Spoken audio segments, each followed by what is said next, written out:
Do you see any sign that black folks are moving a bit more towards the Republicans?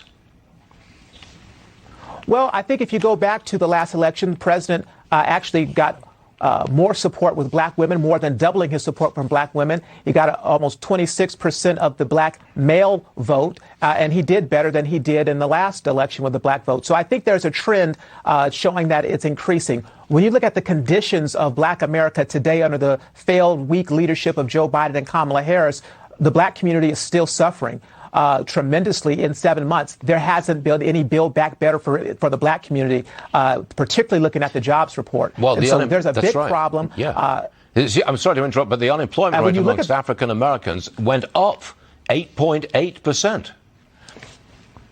That's right. That's the only demographic group that had an uptick, an increase in unemployment in the last jobs report. 8.8% for black Americans all across the board, 7.9% unemployment for black women, 17.9% unemployment increase for black youth, 9.1 unemployment for black men. That's a problem. And then when you add on top of it the natural gas increase that you were talking about in the previous segment, when you add on top of that the food inflation, when black Americans, especially single mothers, go to the grocery store, everything is more expensive. Back to school supplies are more expensive.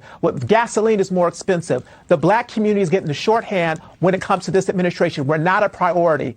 We are not a priority, and economically we are suffering. And the Biden administration, Kamala Harris included, are doing nothing to improve, empower, and uplift the lives of the black community under their watch.